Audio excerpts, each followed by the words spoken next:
গরিব মানুষের আবাস যোজনা এবং ১০০ দিনের টাকার দাবিতে কেন্দ্রীয় সরকারের বিরুদ্ধে মোটর বাইক র্যালির মাধ্যমে এক প্রতিবাদ মিছিলের আয়োজন করে মালদা জেলা তৃণমূল নেতৃত্ব। এই প্রতিবাদ মিছিল গত ২৭ জানুয়ারি থেকে শুরু হয়েছে এবং সোমবার প্রতিবাদ মিছিলের বাইক র্যালি সেতু মোড়ে এসে সমাপ্তি হয়। এদিন এই বাইক র্যালি অনুষ্ঠানে কর্মীদেরকে স্বাগত জানাতে উপস্থিত হয়েছিলেন মালদা জেলা তৃণমূল কংগ্রেসের চেয়ারম্যান সমর মুখার্জি, পুরাতন মালদা পৌরসভার চেয়ারম্যান কার্তিক ঘোষ, পুরাতন মালদা ব্লক তৃণমূলের সভাপতি রবীন দাস এবং পুরাতন মালদা বর্ষিয়ান তৃণমূল নেতা তথা কাউন্সিলর বিভূতিভূষণ ঘোষ সহ শহর এবং গ্রামীণ তৃণমূল নেতৃত্ব। এই বাইক র্যালিটি গাজল থেকে শুরু হয় এবং হবিবপুর হয়ে সোমবার বিকেলে পুরাতন মালদার মুচিয়ায় প্রবেশ করে।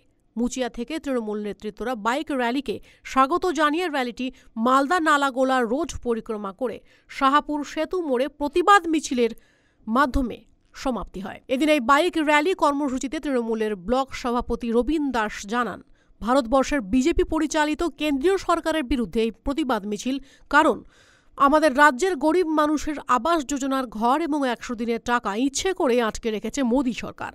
তাই এই বকেয়া টাকা পাওয়ার দাবিতেই আমাদের এই বাইক র্যালির মাধ্যমে প্রতিবাদ মিছিল।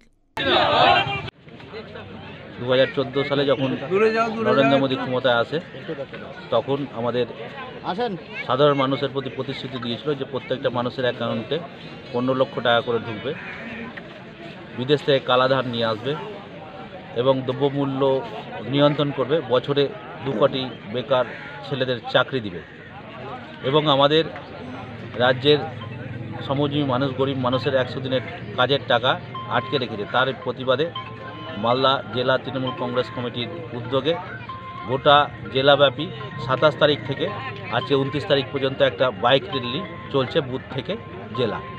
এই র্যালি আজকে আমাদের হবিপুর হয়ে ওলমালদা ব্লকে ঢুকবে আর কিছুক্ষণের মধ্যে আমরা ওলমালদা ব্লক থেকে এই র্যালি শুরু করব এবং আমাদের সেতু মোড়ে পৌঁছে একটা সভা হয়ে সেখানে র্যালির সমাপ্তি ঘোষণা।